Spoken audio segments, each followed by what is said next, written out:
Good afternoon, everybody. This is Unprecedented TV, brought to you by Delivering Liberty. I hope everybody is good and having a good day. Welcome, people. Only currently live streaming from Unprecedented TV's YouTube and my own personal Delivering Liberty YouTube channel. So, unfortunately, not a big audience today because my channel has been totally shadow banned. I know a lot of people say that, but it is absolutely true. If you actually look at the analytics of my channel, it basically grinded to a halt after about 3,000 subs. And that's why I've never been able to grow. And that's why you do have to sort of question, you really do have to question, how are some channels allowed to exist? How are they allowed to? I mean, many people might watch a lot of YouTubers and a lot of YouTube channels, but until you actually have a YouTube channel, you actually understand how it works. It's that's why I'm always extremely skeptical of people with a six-digit following, and how people are allowed to exist and grow rapidly their channels so quickly, because what is essentially it does make me laugh sometimes. The people who they go, "Oh, it's the analytic, it's the algorithm, it's the algorithm." Speaking of the algorithm, if it's some kind of like magical, like the Force from Star Wars, like it's some sort of it's mystic force that we must the algorithm used to be a religion about the algorithm, and all the algorithm is just it's just a team of software engineers that just program the algorithm to be whatever they want it to be. So therefore you have to see that YouTube really is not an alternative media platform anymore. It's very mainstream. And the people see a lot. I was generally really thinking about this the other day, like not even the other day, it was literally yesterday. And I was thinking that people who are YouTubers, active YouTubers still, they are, I've noticed that the people who are proper, bang on, they're always live streaming, they're always doing this and all of that. I think a lot of them are kind of addicts.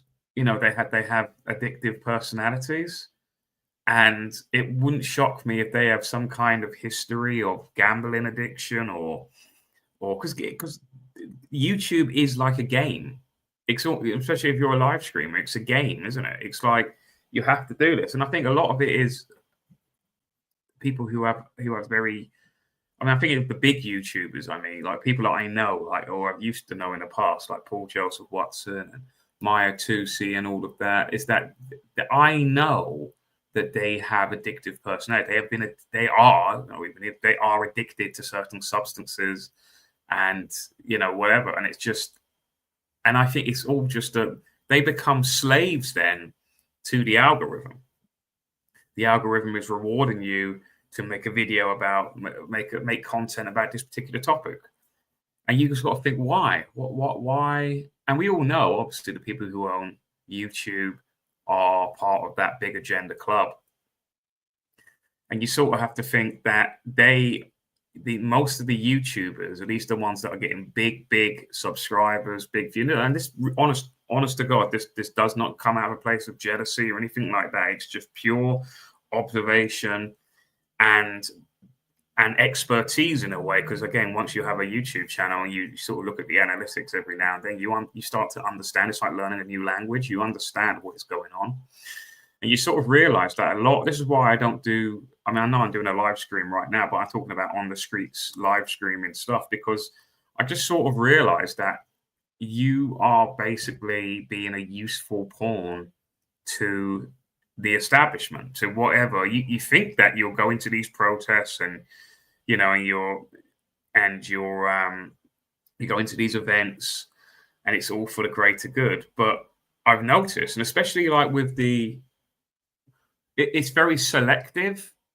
If it's something like the digital ID, the anti-lockdown protest, this is before the censorship really came in. I mean, like if you were a YouTuber, if you wanted to get a big following on YouTube, you needed to become a live streamer in 2020 before that layer of extra censorship came along.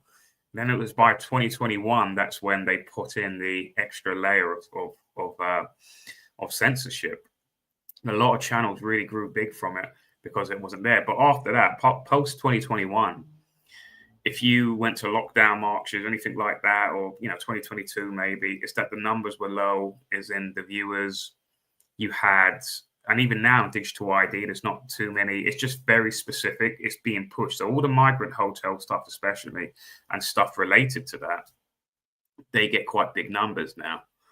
And I wonder, I believe that this is part of that civil war fed up, essentially, that the establishment wants there to be a race war. Not so much a race war, but we could call it a race war, yeah, but it's more Muslim versus Christian. But yeah, that is mostly white versus brown then. And they want this. And it's basically to round up the dissidents of mostly the English indigenous people rather than the Muslims. Because I personally think now, I mean, I saw a meme just on Twitter the other day. I don't really go on Twitter only for these particular days. And Muslims, this is all in my opinion, of course, Muslims are just as easily tricked and manipulated as Christians now, I believe. And it's all basically the same old textbook. It's the same. And I think this is just, and I've just said here, this is simply the West in general, Western culture, Western society. This is the West summed up in a meme. And it's not just Muslim and Christian, it's black and white, it's race stuff, it's left versus right. It's this is us. This is Western society. And I think that this is why I don't participate in this. I hate, ever since I started doing these live streams years ago, I've never put myself in a left or right camp because I know what this is about. I've never been massively into the race stuff because obviously it's the same game, and it's obviously the same game with the what do you call it, the counter jihad stuff. And I just think that we have to move away from that. And this is like what I said last week with Nick Fuentes, is that's why the establishment have brought this guy in from the cold. As in, they've allowed him onto the Titanic ship, but not at the top, but at the third class, down with the Irish.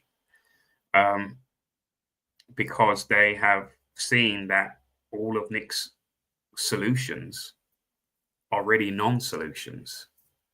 They're not solutions at all. Because Nick's solutions, because I've said this, is that all Nick Fuentes is really, I'm trying to think of a good, I'll be honest with you, I don't really watch too much unprecedented TV. We're going to have a guest on later, Charlotte. Charlotte's one of the main people in, well, many hats she wears, but she has some sway in unprecedented TV. This is going to be her later, coming on at about 3 p.m. Is that a lot of the unprecedented TV presenters, a lot of them are, in my opinion, quite boomer.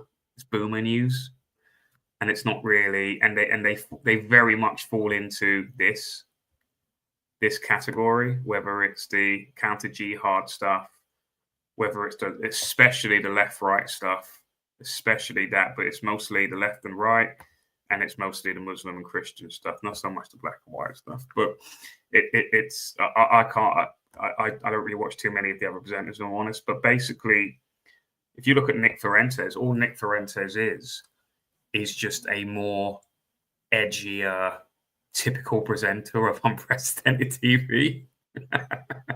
he's just a typical boomer. He's a young guy. He's only 27, right? But he's got like a boomer mind, because all his solutions is that, we just have to get the right people in the right places. It's just because going infiltrate the Republican Party. We just have to infiltrate these government departments. But that's been the same solution that everyone has been saying for decades and decades. The only caveat with Nick Fuentes is that he says a racist joke. Then that's it. He's just an edgy boomer. Like, do you know what I mean? Like, there's nothing radical about the guy. The only thing that you might get confused of being radical is that he might say some edgy racist stuff, but funny stuff. You know what I mean? Like funny, whatever. That's it. Oh, avant-garde. Oh, that's a bit risque what he just said there. But that's it. But in terms of solutions, there's nothing good. There's nothing productive. And that's why they've let him in, because ultimately it's just go back to go on the Monopoly board. Just go back to go back to put an X in a box, go back to trying to get into politics, trying to get into government departments. And then eventually when you rise up to the top, then we can do so. It's boring. It's boring stuff. It's not solutions. The product that he is. People seem to think that he is this revolutionary individual. He's not. He really isn't. Because you actually listen to what he's saying, it's nothing. It's nothing different. He's a good talker. Don't get me wrong. Very good talker. And this is what I'm saying is that now Fuentes has gone on the Tucker Carlson show about a month ago. Now Carlson has totally taken over that conversation, and Nick Fuentes, I think, is just on the decline now. Thank you, Nolan's Flower. Good to see you back, Sean. Thank you. You've got Dave Rubin now, again, another guy in that alternative. And this is the thing: the alternative isn't even alternative anymore. The alternative media, again, Dave Rubin, a Jewish Zionist guy. They're trying to focus only on Tucker Carlson. Tucker Carlson says people who oppose Nick Fuentes can only smear him, but never say he is wrong. And then Dave Rubin has retweeted saying, putting aside any of the little gay goblin politics, just think how evil it is that Tucker so desperately wants to elevate the person who was openly trying to destroy Charlie Kirk and Turning Point.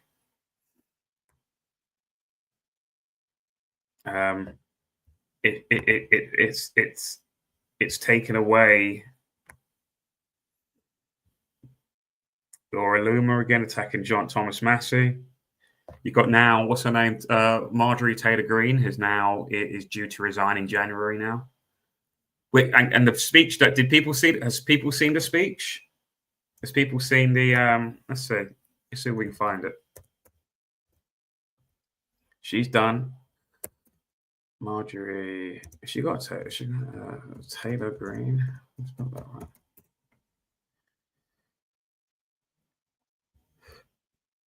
She's done. She's thrown in the towel. She'll be done. She'll be out the door in January. And I believe it is. I mean, she got nothing. Look, she'll get no doubt $1 million book deal. Probably more than that. She'll be on all shows. She'll be on all alternative media. Again, alternative media. She'll be on InfoWars. She'll be doing all of this. She'll be doing like all of that stuff. She's got nothing to worry about. She's sorted herself out nice. She doesn't need to get into the nitty-gritty of politics. She can say what she wants now, and she'll be fine. She'll be fine in that way. But what you can say about this is that, again, I think I have been proven correct, is that you cannot enter that swamp and think that you can do something different with it when you have tens of thousands of civil servants working against you constantly every day. It is utterly pointless. And this is basically the message of that video, is that there's just no point being in it. But Nick Fuentes just thinks that, oh no, you just have to get to the same position and then everything's going to be hunky-dory. And that's what's totally impractical about his solutions, and that's why he's been letting from the cold from the establishment, because obviously if you keep voting, if you keep paying your taxes, you are essentially consenting to the way that you are being governed, and you are being governed. You go, oh, I don't get governed. Yeah, you do. If you do those things, you are basically a slave to them. So that's why they have brought this into the thing. And this. I'm going to talk about Rachel Reeves as well in a second. Let's listen to this. I've always represented the common American man and woman as a member of the House of Representatives, which is why I've always been despised in Washington, D.C., and just never fit in. Americans are used by the political industrial complex of both political parties, election cycle after election cycle, in order to elect whichever side can convince Americans to hate the other side more. And the results are always the same. No matter which way the political pendulum swings, Republican or Democrat, nothing ever gets better for the common American man or woman. Absolutely true. The debt goes higher. Yep. Corporate and global interests remain Washington's sweethearts. American jobs continue to be replaced, whether it's by illegal labor or legal labor by visas or just shipped overseas. Small businesses continue to be swallowed by big corporations. Americans' hard-earned tax dollars always fund foreign wars, foreign aid, and foreign interest. And the spending power of the dollar continues to decline. The average American family can no longer survive on a single breadwinner's income, as both parents have to work in order to simply survive. And today, many in my children's generation feel hopeless for their future and don't think they will ever realize the American dream. And that breaks my heart. I ran for Congress in 2020 and have fought every single day believing that Make America Great Again meant America first. I have one of the most conservative voting records in Congress, defending the First Amendment, Second Amendment, unborn babies, because I believe God creates life at conception, and I love to fight for the little guy. Strong, safe borders, I have fought hard for that. I've fought against COVID tyrannical insanity and mandated mass vaccinations, and I've never voted to fund foreign wars with your hard-earned tax dollars. However, with almost 1 year into our majority, the legislature has been mostly sidelined. We endured an 8-week shutdown, wrongly, resulting in the House not working for the entire time, and we are entering campaign season, which means all courage leaves and only safe campaign re-election mode is turned on in the House of Representatives. During the longest shutdown in our nation's history, I raged against my own speaker and my own party for refusing to proactively work diligently to pass the plan to save Americans' health care and protect Americans from outrageous, overpriced, and unaffordable health insurance policies. The House should have been in session working every day to fix this disaster. But instead, America was force-fed disgusting political drama once again from both sides of the aisle on television every single day. My bills, which reflect many of President Trump's executive orders, like calling for a new census counting Americans only to draw new districts, making English the official language of the U.S., making it a felony to medically trans a minor, and other bills like eliminating capital gains taxes on the sale of your primary home and eliminating H-1B visas. Just sit. They all sit collecting dust.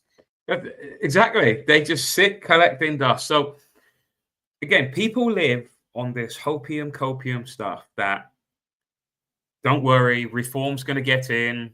They're going to change everything. There's people still to this day relying on Trump. I don't know why. I think, again, it's copium, I think. And even if you get a majority of UNN, let's just call them UNN reformers. Let's say, I know it's obviously unprecedented. We're talking about UNN particularly. UNN reformers into the Commons, right?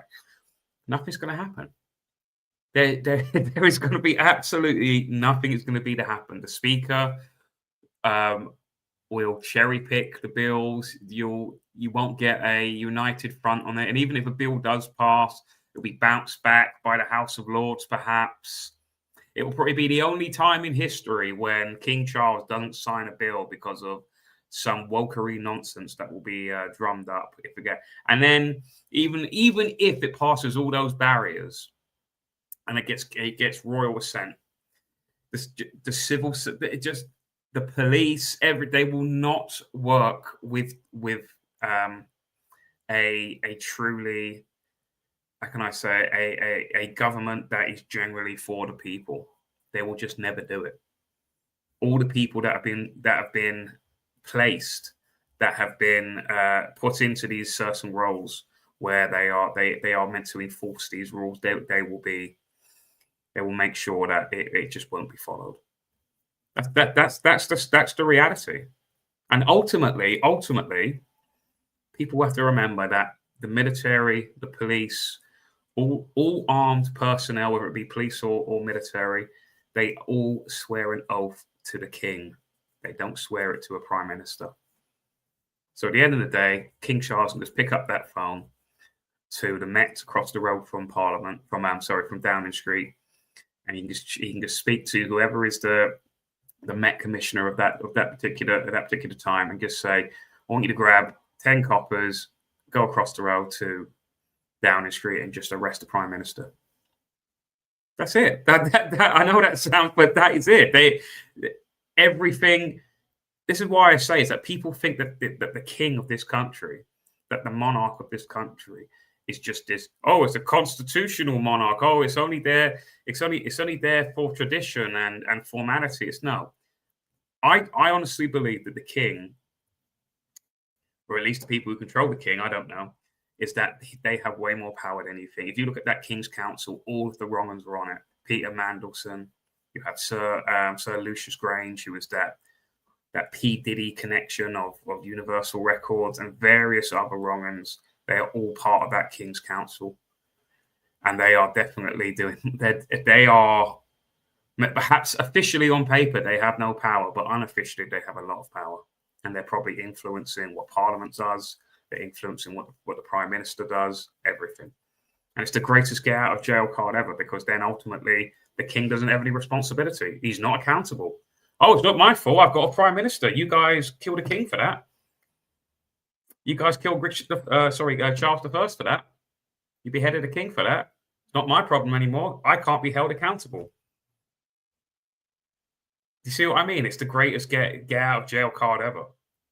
But really, they do a lot more. There's no responsibility. That monarch can sign any bill, no matter how heinous it is. Oh, it's not my problem. I'm just here as a formality.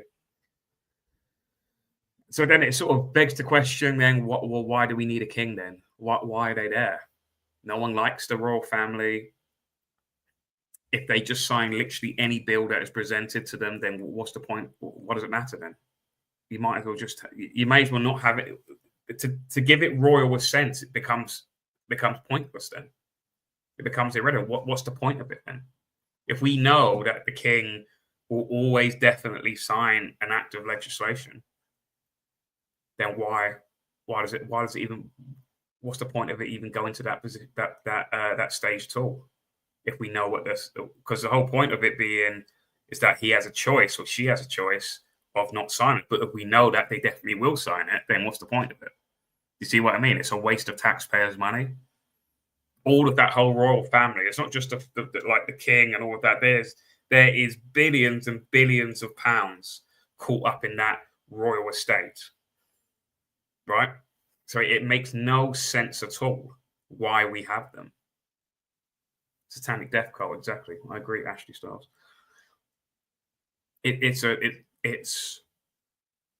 pointless. So so we live in this system where, I mean, Marjorie Greene Taylor is basically said it doesn't matter what party is in charge, whether it's red or blue team, the state always continues its business. All they're doing is, so it's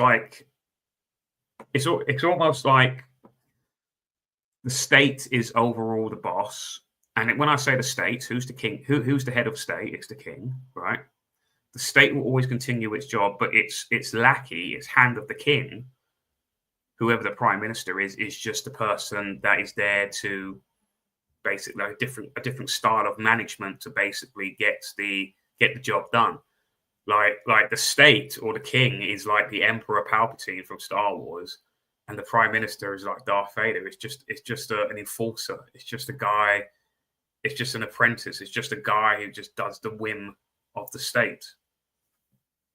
And it's just a different style of, there is good management and there is bad management, at least according to the state. So we need to get this done, right? Some Some managers will be good at because it is a managerial class now as well. You look at that. You look at people, especially people like Sunak before. They're like they feel like they're managing decline. It's a managerial class. It's that okay? I'm in charge. Keir Starmer the same. It's like a total like a management class. Is that they're just there to act out whatever the state wants them to do, the agenda. So again, it's like that, and this is proof. This is like what I've been saying, is that no matter how for the people you can be, you look at Thomas Massey as well, like Madelson, who gifted Trump $100 million, and all her concerns are securing the West Bank, which means invasion. By the way, she just told Donald Trump, all I care about is securing the West Bank, i.e., like an invasion of a sovereign country, Palestine in this case, or at least a southern region anyway. And that's all she cares about. And Trump has accepted money from a foreigner because she was born in Israel. Yes, she has dual citizenry with the American world, but her first country and her first interest always will be Israel. And as Trump says, her and her husband, before he died, they were always around the White House, offering demands, wanting, saying, we want this, we want that. You saw that interview a few weeks ago, about a month ago now, and Trump asked her, Miriam Madelson asked her, do you prefer Trump? Do you prefer America or Israel? And he said, I think she prefers Israel more. And it's even come from, see, Trump's getting old. He's sort of losing his mind a bit. He's going away with Biden. And he's not really thinking properly, and he's saying out the quiet bits out loud. And it's basically confirmation that this woman only cares about Israel. She has no interest in America, and yet she has paid the commander-in-chief of America, the head of state of America. Look at this. This to me, this is the traitor scale. Okay, you've got, when you know all the information, it's a lot easier to see who is actually compromised and who's just running their mouths to save face. All the people in red, well, I said it, the actual reason Trump has been talking so reckless, I've said that the ones in red, including Trump, are all traitors to the USA. AIPAC, the American Israel Political Action Committee, have been investing and paying those in red money to focus on the interests of Israel, a foreign nation, not the USA, a foreign nation. This meets the definition of treason. This is why Trump and others have been attacking both Massey and Taylor Greene, as both are calling out the Zionist power structure via the Epstein Mossad blackmail operation. That's what, and you just have to call it that. Not the Epstein files, the Epstein Mossad blackmail operation. Who is the real threat here with the most power and behind most of the regressive movements, such as transgenderism? Is it Muslims? If you were to ask Tommy Robinson or Liam Tough, is it Muslims who are the biggest threats here, or is it Jews? Right, because we can talk so candidly about Muslims now, can't we? It's funny. I mean, like I'm in this group, this like pro Sargon of Akkad sort of group, or pro Sargoi of Israel, and they slate off Muslims all the time. And as soon as I say something about Judaism, they go, "Oh, you're just a Jew hater." It's like, well, hang on a minute. Well, does that make you a Muslim hater then? Is that what? Oh, no, it doesn't. Okay, so why does it make me a Jew hater then? If we're just doing, this is just noticing. This is observation. This isn't nothing coming from hate or anything like that. This is just observation. So as you can see here, this is AIPAC Tracker, which is like an organization that tracks AIPAC, right? The American Israel Political Action Committee, which is like a massive pressure group in American politics. They lobby Congress constantly, both sides, Republican and Democrat, regardless. So who is taking money from AIPAC? Well, Thomas Massey and Marjorie Taylor Greene has taken at zero. They've taken zero out of all the years they have been in Congress. You see people like Trump, they have taken, this is the biggest receiver of AIPAC money. He has received in total at this current time he has received $230 million, $473,622. He's basically claimed almost $231 million from a foreign. Well, officially, this is also why President Kennedy, JFK Kennedy, was assassinated. It is believed by, again, Israel, because not only did he want to, he didn't want Israel to have nuclear weapons. One of his mandates was, or at least one of the things that he was considering, was that he was going to register AIPAC as a foreign agent, because at the moment they are classed as a domestic lobbying group. It's not seen as a foreign domestic group, even though all of AIPAC's demands are only about Israel, i.e. a foreign nation that don't really care about America at all. So Trump has received $231 million. JD Vance has received $167,000. Randy Fine, $403,000, let's say, $1,000. $403,000. You've got Lindsey Graham, over $1 million. You've got the Speaker of the House, Mike Johnson, again, over $1 million. You've got Marco Rubio, over $1 million. You've got Tulsi Gabbard, you've got $47,000. And someone called Lee Zeldilling, almost $1 million. So these are bought and paid for traitors. Really, they are bought and paid for traitors. And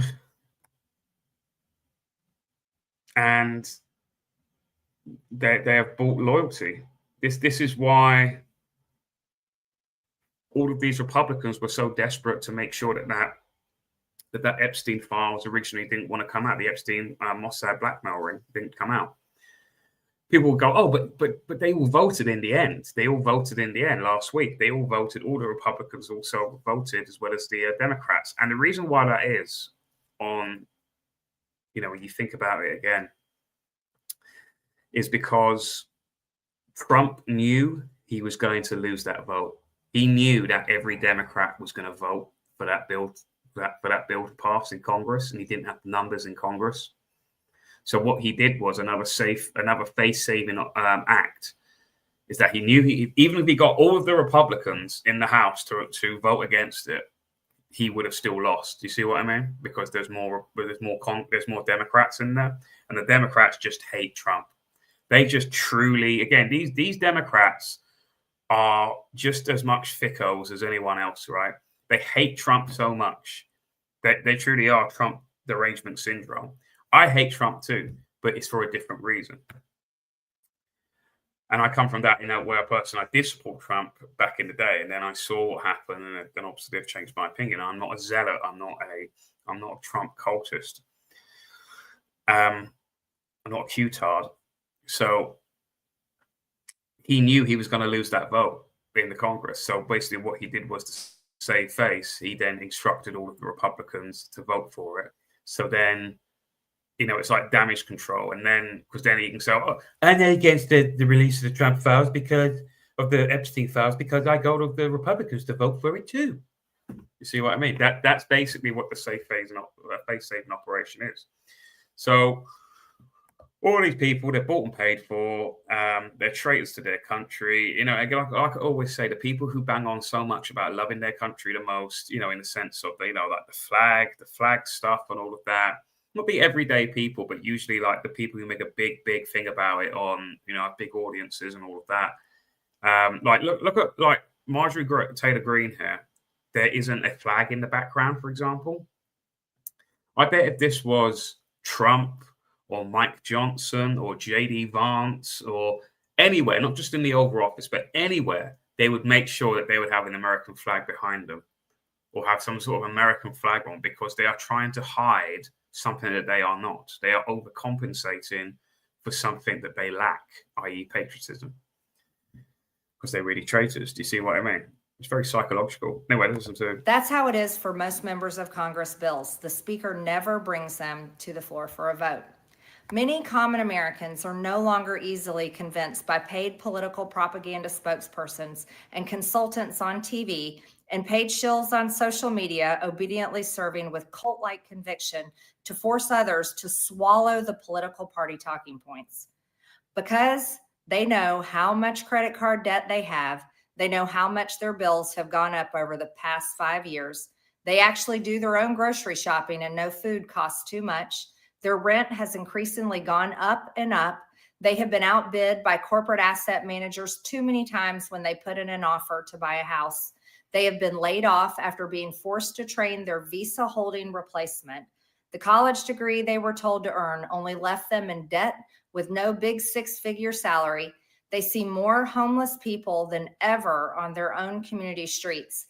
They can't afford health insurance or practically any insurance, and they just aren't stupid. These are the people I represent and love because that is who all of my family and friends are, common Americans. I've been blessed to represent the 14th District of Georgia for 5 years. The district is filled with some of the most wonderful, kind-hearted, God-fearing, patriotic, hardworking people you will ever meet. Good, regular, common Americans. I've worked hard to bring taxpayer dollars back home to help district needs. I impeached Biden's Secretary of Homeland after watching my constituents die as he facilitated dangerous open border invasion into America. And I led the effort to defund hard left politically biased NPR and PBS and the corrupt USAID, and I did that as chair of the DOJ subcommittee. I have fought harder than almost any other elected Republican to elect Donald Trump and Republicans to power. I traveled the country for years. I spent millions of my own money. I missed precious time with my family that I can never get back. And I showed up in places like outside the New York courthouse in Collect Pond Park against a raging leftist mob as Trump faced Democrat lawfare. Meanwhile, most of the establishment Republicans who secretly hate him and who stabbed him in the back and never defended him against anything have all been welcomed in right after the election. And I will never forget. That includes J.D. Vance, people like that. J.D. Vance, people have these short-term memories, right? J.D. Vance hated Trump. He was a real, how do you say it? Like he was proper TDS, Trump derangement syndrome. He had that. He was constantly, he referred to Trump as Hitler a lot of the time. And now, again, I was thinking about it, like the brainwashing, the laundromat almost of redoing someone's character, like with Matt Hancock in The Jungle, like with Nigel Farage in The Jungle. Like this, it's like a washing machine of cleaning up these people's character and make them more palatable to the sort of non-thinking mouth breathers of the sheeple, basically. And they totally forget how these people are. And I remember when is it Hillbilly Eulogy came out?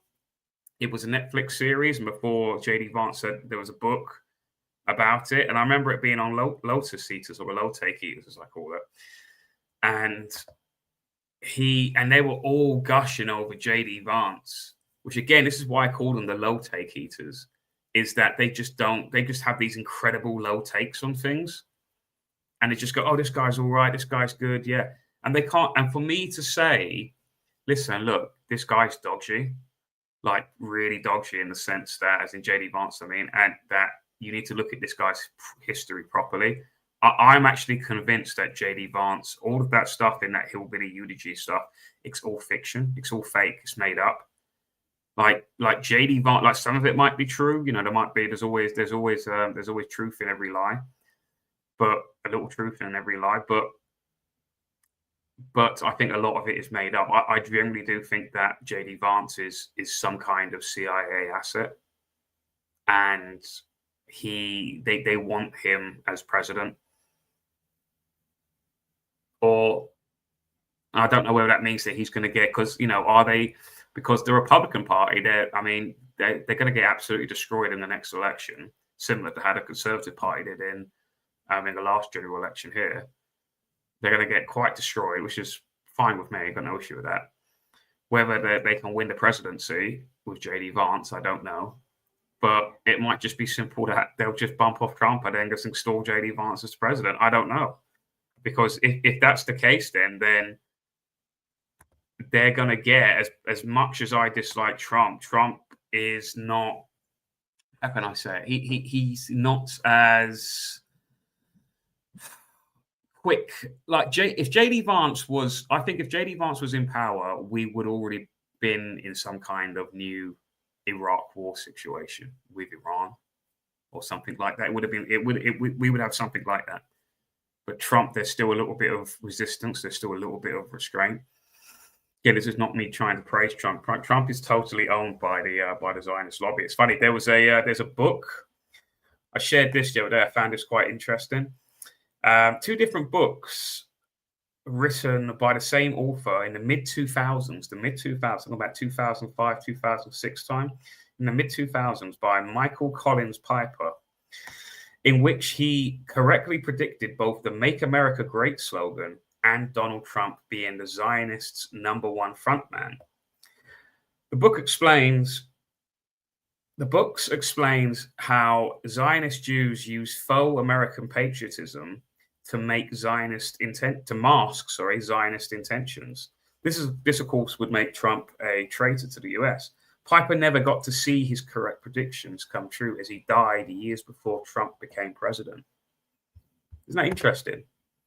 One book called The New Jerusalem, Zionist Power in America by Michael Collins Piper. It says here, you see, I don't know if you can see properly of this font, in highlighted, his rise to fame and wealth due to his behind-the-scenes support from some of the most powerful Zionist families in the United States today. We refer to, of course, the one and only Donald Trump. Again, this is written in like 2006 time. Another book he wrote before that, I think, called The Judas Goats. It talks about the Zionist cause is an American one. It will be using things like it will, what does it say? It says, it's basically saying it will use the imagery of making America great again. But of course, it will be used as empire building in the Middle East on behalf of Israel. Isn't that interesting, isn't it? With this guy, Michael Collins Piper, he predicted all of that in the mid-2000s, long before Trump, at least 10 years before Trump became president. Anyway, I'm going to say our guest is in the waiting room here. I'm going to add her on. Welcome to the show, Charlotte. How are you? Hey, Sean. I'm good. How are you? I'm good, thank you. I'm good. Good. Tangled in my wires. Right, hi. Oh, tangled. Okay. I'm glad you got wires, not the. I'm still using wires too. I don't use those. We call them like the wireless. The bud things. Yeah, the buds, the earbuds. Yeah. You shouldn't be using the earbuds. Like there's people that I know that use them. I'm like, like how they work, the earbuds. I'm like, one of them is like the master one. Yeah. And then the other one is like, the master one sends a signal straight through your head. Oh, to the other one, which makes it work then. And I remember they've only been around about a few years. I remember in 2019, I was in New York and I was sat outside this bar, and like the ants going to work. Hey, scurrying along all the roads in New York. So many, people had these earpods in, one after the other, and I don't think they'd been launched over here just then. And I saw them all just like a massive one after the other. I thought, that is alien to me. And then all of a sudden, everyone's got them. I remember it being, what it reminds me of? There used to be, I used to watch Doctor Who with, the David Tennant Doctor Who era. And I remember there was like a series, there was a thing where, like the Cybermen were in it, which are like, I don't know if you know anything about Doctor Who, right? It's not my bag, but well. Yeah, but the point was is that they had these wireless earbuds, And it was basically a prelude to them being basically turned into brain dead zombies and then turned into these Cybermen. It's basically Cybermen are basically just zombies, but in metal sort of casing. That's basically the sort of closest thing to it. And it's just quite funny. It's just like, yeah, like how everyone is just basically a brain dead zombie now. Yeah. Well, look at how many people do you remember only a short few years ago seeing somebody who looked like they were talking to themselves walking down the street, and then you realise, oh no, it's just because you've not got a phone held to the ear, and then you just see that all the time, especially like in places like London and stuff. And that is alien to me. Yeah, exactly. Yeah, nerd alert. Exactly. Great nerd alert indeed. Anyway, Charlotte, look, you're on the show. You've got your own show now, haven't you? Oh, I'm giving it a bash. I've had so many people. I thought you were a person because I used to say that you're like the Tara Para Thompson. You always say that. Freedom community, where you seem to have your claws into every kind of group, and I wonder if you're conspiring and are you planting like bad info into people's whispering in their ear like worm tongue from that and putting. I mean, I'd be suspicious of myself if I weren't myself. No, I'm joking. Although this morning on Facebook, I did see somebody say, "Oh, everyone knows she's a shill." I mean, most people don't know who I am, which is great, but things get said and they get repeated, and it sticks in a lot of people's minds. I don't know. I guess. I put an event on a few years ago when everyone was coming out of lockdown. An idea that came to mind, thinking, I'd love to see that with my own eyes. Everyone kind of wanted to come to it, and it kind of went from there. I think it went from there. I don't know how it started, really. But yeah. You're very proactive, aren't you? You're very proactive. If we could go back to the COVID shit show, I wanted to shout it from the roofs what were going on and telling people and all the rest of it. Thank you, Alphabet Cat. And so I became a bit prolific on social media, and I almost didn't give a shit. I actually ended up losing my job because of it. And I remember you saying, yes. Yeah, and so leaving the corporate industry I was in, I thought, I can't return to that kind of environment again. I can't. I wouldn't let it happen. I felt sick thinking about it. And I was in that industry through 2020 onwards, having to keep my mouth shut and pretend everything was okay and I was going along with everything. And that kind of thing makes you ill. And so when I left that industry, I thought I had some contacts because of social media, been to events and whatnot. And luckily, I found myself at TNT and I really enjoyed the job there. That closed down, and so now I work for Iconic, but I'm still doing little bits, and I have got a big contact list. So I thought I'll start doing my own podcast, see how that goes. So I'm on to episode 5. I see you've got David Curtin on tonight. Is that right, or is that an old post? Yeah. I'm going to have a chat with him later. So I was his producer at TNT, for people who don't know that. I was so pleased to get him on board to have his own show. He was really over the moon with it. We had some good laughs. So yeah, he's a great guy. David Curtin, I've always said, he is a great guy. I think that is that's a guy with integrity and an honor. You know what I mean? Yeah. Tell you what, last night when I was looking for, because I would like to play some clips in the show and things like that. I'm going to be playing the one they had on UNN where we're talking about Israel wanting to fund him at one point. So that's going to be a big topic of conversation. But David Curtin. Yeah. So, that's how. I mean, again, we don't say this out of a place of hate, do we, Charlotte? But at least I don't know about you. I'm pretty sure you're the same. Excuse me, right? I'm pretty sure you're the same as well. But we notice this. A lot of people, it's not just us, but many people are noticing this.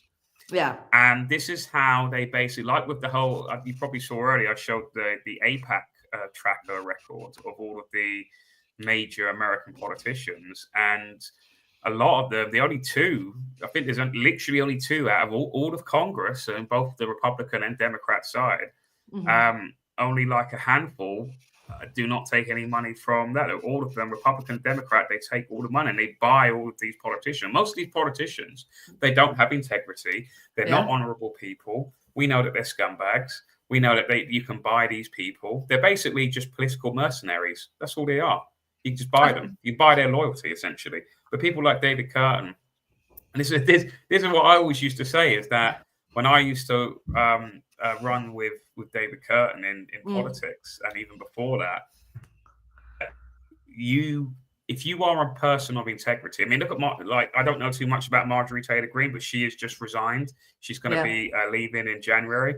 If you are a person of integrity, you will never get anywhere in politics. You have to be as ruthless and scumbaggy and weaselly, and a complete yes man. Look at Keir Starmer. I mean, Keir Starmer's the perfect analogy of that. It's that you can only get there. So it's like, that's why I personally can't see politics as the solution. As much as I love David Curtin and he's a great guy, unfortunately, I would actually be suspicious if he did get somewhere, because I'll be like, oh, what deals has he done? What documents has he done? What have they done to this guy? I would be thinking. What's your opinion on that? Do you think that there is a political solution to this? Certainly not whilst they have to pledge allegiance to the crown, if they do get through. I don't think there is. I know you have more experience in that arena than I. I think I don't know how it could be overthrown.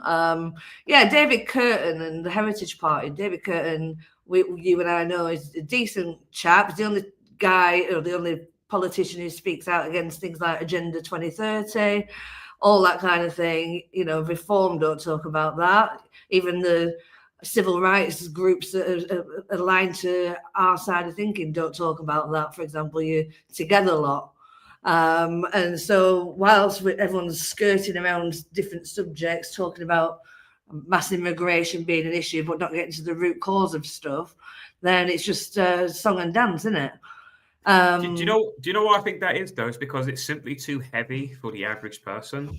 It's like, it's not because, like, what David's doing, talking about Agenda 30 and all of that, is that it even though we see it, you can easily just go onto the internet and just go onto the UN site and WEF and all of that, and you can actually print this thing out, and you can just give it, as many people have in the past on rallies and marches and protests and all of that, and you can actually give it to people and say, look, there it is. But it's just it's so far a bridge too far for some people that they just look at you like you're nuts. Even though you can show them the proof. You go, look, it's right here in my hand. It's right here. And they will just not. Because they've been so conditioned to think that all of that kind of stuff is like James Bond villainry and and just conspiracy X-Files stuff. That they just won't believe it. And it's amazing. But that's the reason why politics isn't the solution, because, in my opinion, because politics is downstream from culture, as they say. And if the culture, if most of the culture do not believe in that kind of stuff, then there's no point of even making that any part of your policy and your manifesto, because they just won't do it. So that in itself just shows you that it's pointless. Like, politics is like, parties are just like a reaction to how people are feeling right now. So that's why I think people like Zach Polanski of the Green Party, that's why he's also being pushed, because he is just coming up with, he is reflecting what people are. He's worked out that basically these people, they don't know much, right? They don't understand things really. And I'm just going to come up with a simple BS solution, which isn't a solution at all, and just basically say what they want to hear. And that's it. And that's all it. And then the establishment have recognized that, and I think they've pushed him then based on that. I mean, what do you think of that? Oh, yeah, I think it's certainly been installed for that purpose, hasn't it? And he's getting so much coverage. Back to Zach Polanski, gets so much coverage, which is abnormal, really, for such a small party. I know they're doing well in London, etc. but yeah, he's the new representative of the woke left, isn't he? And so I probably don't believe what he's saying. In on it, I'd have thought too. I know what religion he is. So is he religious? Is he? I thought he's atheist. Is he religious? Is he Judaism? I think if you look into the heritage, it's the usual suspects. Oh, I see. Oh, wait. Okay. The culture of it. All right. Yeah. I was going to say, so on your show, so you got obviously now there's no KT400, there's no UNN tonight. David's off, and your show's at 8, isn't it? Hopefully I'll edit it in order to get it out by that time. By that I mean. Oh, I see. So. Oh, it's not live. Oh, but what do you do? No, I don't. I'm all scared of live. This is a bit daunting. So no. I just put some. I know it's only you, but yeah, I'm not. You know, it's only me. Yeah, I'm another one. What are you talking about? Yeah, you were a good friend of mine, Sean. That's what I meant. So yeah. I'm not just quite there in terms of I'm not professional at this, so I'm just. Where do you broadcast your Do you have a YouTube channel? Or do you just put it on Facebook and Twitter? What do you do? Yes, I've got a very small YouTube channel, Charlotte Emma UK. Currently, there's odd bits on there. Me playing the piano a few times. Are you a pianist? Are you? Yeah, did you not know? You good with your hands, yeah, around the piano. You could say that, yes, yeah. I've got a new goal. I've heard about you Burnley girls. Yeah. Shut up. No, I've only just started picking it back up again recently. I've got a goal that I'm going to, by February next year, Valentine's Day specifically, I'm going to have a repertoire. And I'm going to take my digital piano and play some bistros, I think. So I'm trying to get really good again. You're going to do some jingles for us for. I can do some jingles. Yeah, do some jingles. Yeah. It needs to be about 30 seconds long, and then just whatever, and just make a song around it. Yeah, you could sing off the top like that. Brilliant. I could do. Yeah, we could write the theme tune. We can sing the theme tune. Write the theme tune. Sing the theme tune. Yeah. Yeah. So what else do you want to know, Sean? What guests have you had on so far then? So I started off with Abby Roberts, our friend, because she launched a new book, Hot Banana, available at all good. Well, it's not, but and then our other friends. So it's we're keeping it in the family, really. Steve and Sue. Steve off of UNN fame. Roundabouts. So we went through. What he's been up to recently with his sandwich board that says there's no such thing as a transgender child. So he's been going around the cities, hasn't he? He's been attacked a few times. So for people who don't know Steve or do know Steve, he's quite I guess him and Sue are pint size, aren't they? But Steve can handle himself, and he might not come across like he can. Yeah, he's a black belt in Taekwondo. I want to say. I think it's Taekwondo. I can't remember what the art is, but he's a black belt in that. I've been to his house, right? I was saying this the other day to someone. I can't remember who it was now. He's got an entire. So he's built like a gym, right, within his house. Yeah.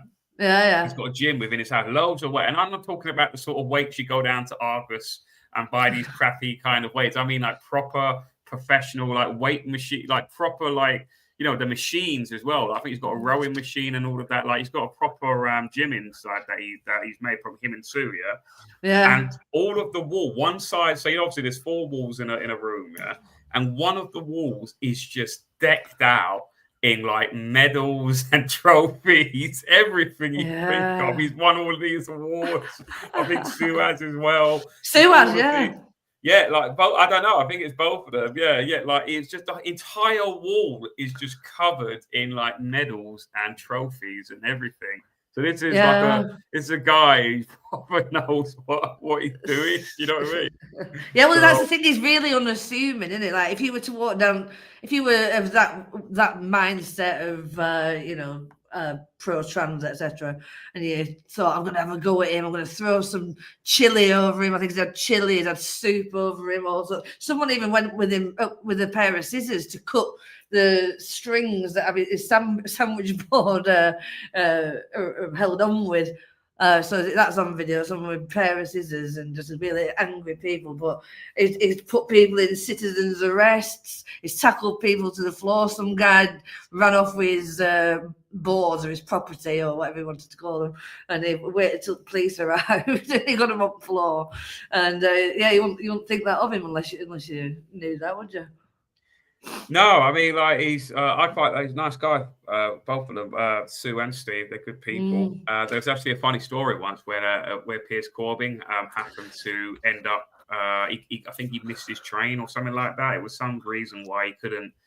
So Sue and Steve offered, "Oh yeah, you can stay at our place." Oh, right. And we thought there was a moment where we thought, like Sue had made breakfast, right? And there was I think there was 5 of us in the house in total.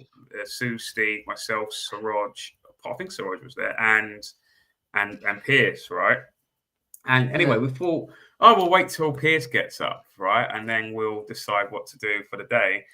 And anyway, it got to like 12, and Piers had still not arisen, right? and then we just got talking and whatever. We might have even been on the red wine. I can't remember, right? Or probably like me and Sora probably definitely on the beers, right? And then it got to about 3 p.m. And then like I was literally like in mid conversation with Sue, right? Yeah. And then I realized it just popped into my head then that, oh my God, is Piers dead? like in my head, like he still hadn't gotten up. It was about 3:30 or something. Oh God! I was just literally in mid conversation, and then like just popped in my head. I went, "Oh my God, Piers might be dead," because he still hasn't got up, you know. And then I stopped what we were saying. And I went, "Sue, I think we need to check on Piers Corbyn because he might be dead, right? Yeah. We've not actually considered that, or naked." And dead, yeah. So scared stiff, maybe, yeah. So we knocked on the door, and there was no answer of the room. There was no answer, and there was no I couldn't hear anything, no snoring or nothing like that. And then I was like, oh my God, he might be dead. So Sue then went around the front of the house, and they didn't have net curtains at in this particular bedroom, So then she peered through the window and she said, yeah, he's in bed. But again, there's no movement. So again, we might have to go in and see if he's alive. Could have poked him with a stick through the window. You know what? I think that was actually a possible consideration. Right? And then I think I didn't go in. Someone else went in. I can't remember who it was now. It might have been Sue. It probably was Sue. Yeah, we got a woman to do it. I think that was the elected thing around the. So me, Steve, and Siraj elected that she go in, and then she just sort of poked him on the back or whatever, and then he was like, "Oh, what do you want?" Yeah, and all that, and then we were like, "Oh, thank God, he's not dead." Resist. And that was it. Yeah, that's what he said. Yeah, that's what he said when we touched him. It was like a button, and then he just resist. That's one of the things I remember from Sue and Steve's house is that there was a genuine fear that he might have died because he was so silent. It was silent witness sort of stuff. You know, it was like. You just couldn't hear. You couldn't hear anything from him, and he's normally always talking, so that's why it was a bit of a shock. Yeah. So, but there you go. Anyway, that's the Sue and Steve story. What other? So I see. Well, I bet you could write a book on the amount of Piers Corbyn stories you've got for sure. You could. I'm like a genuine Piers Corbyn fan. I in the sense that. I just love his antics. Do you know what I mean? What about the other week with the Chinatown food incident?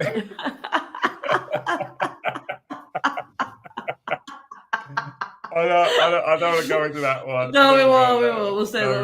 We won't. That was hilarious. I know exactly what you're talking about.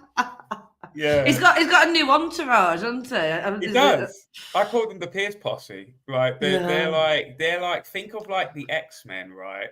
but like they're all like, you know, they're all character, like they're all like oddball characters, like in an endearing way. Like obviously Pierce would be there like Professor X, you know what I mean?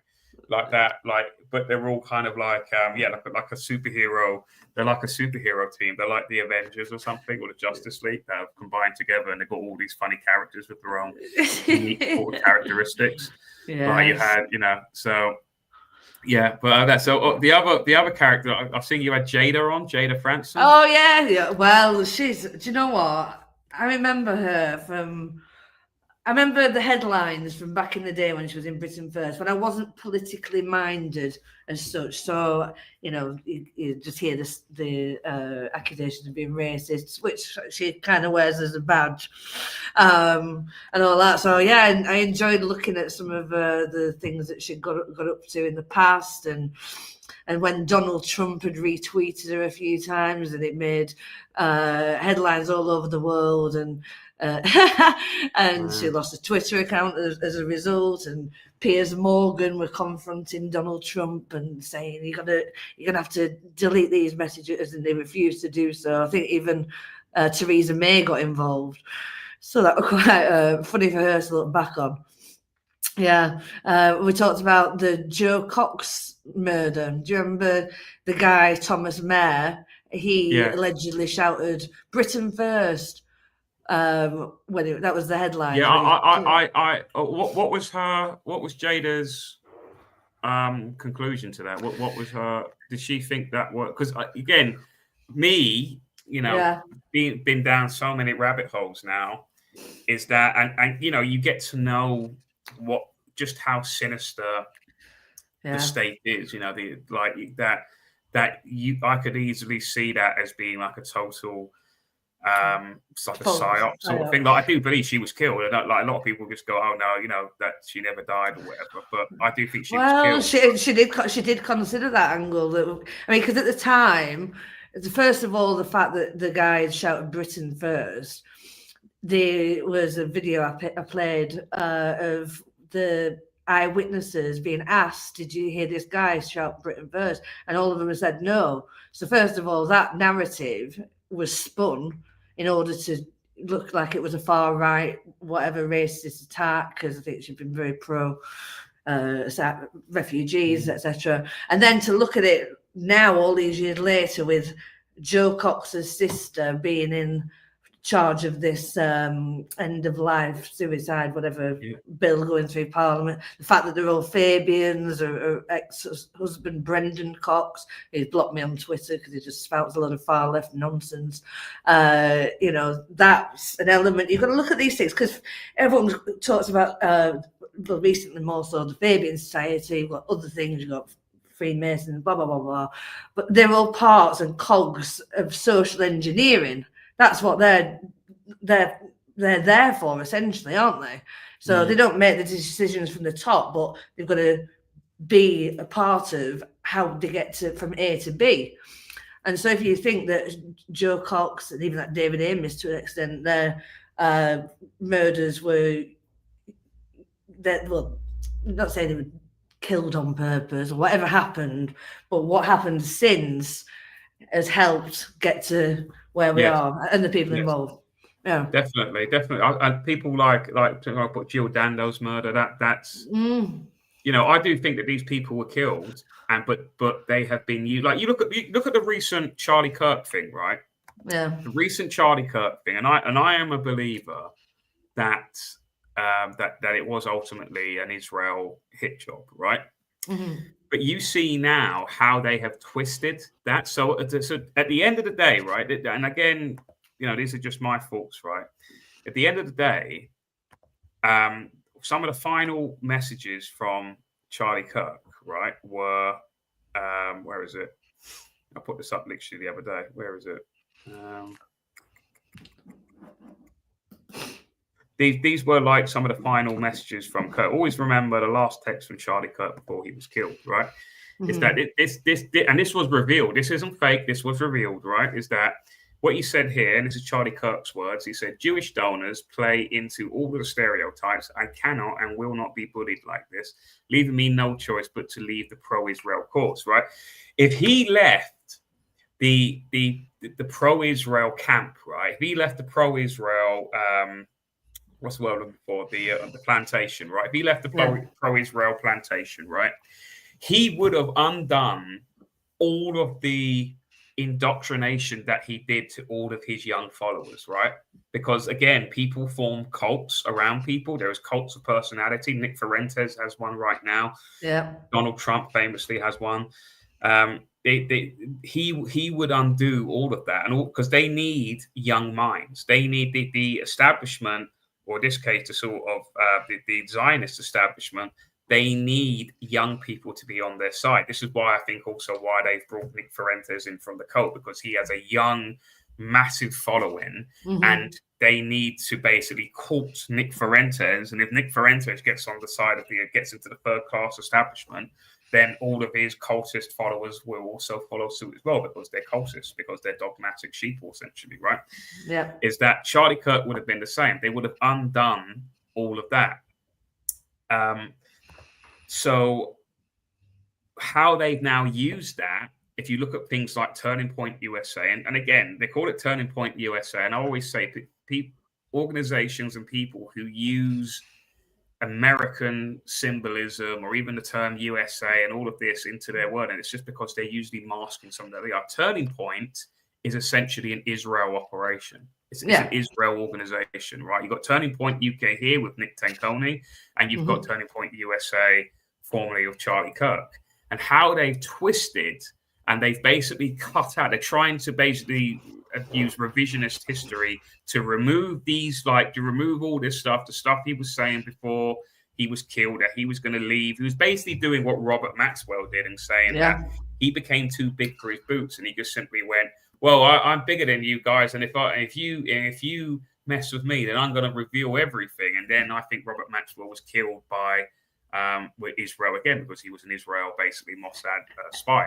And then they gave him a state funeral to mask the hatred for him. Yes, exactly. This is what they do, and they're doing it with Charlie Kirk now. So you're seeing all of this. You're seeing this in real time with Charlie Kirk, and they're trying to keep him to be this pro-Israel talking figure. Do you know what I mean? Like figure. Yeah, totally. Right? Yeah. And this is what they're trying to do with the people we were just saying. Well, the people we were saying before, with like you say about the people that have been knocked off recently. You know, like other people who have been killed as well. Is that they use those people like Jill Dando, for example. She was going. I believe, if you really look into her before she died, I think she was going to reveal the whole paedophile scandal. She's going to reveal Jimmy Savile and all of that. She was going to reveal that even made mainstream headlines. Wasn't it, like the front of the Daily Mirror or something like that, to say she had actually given this.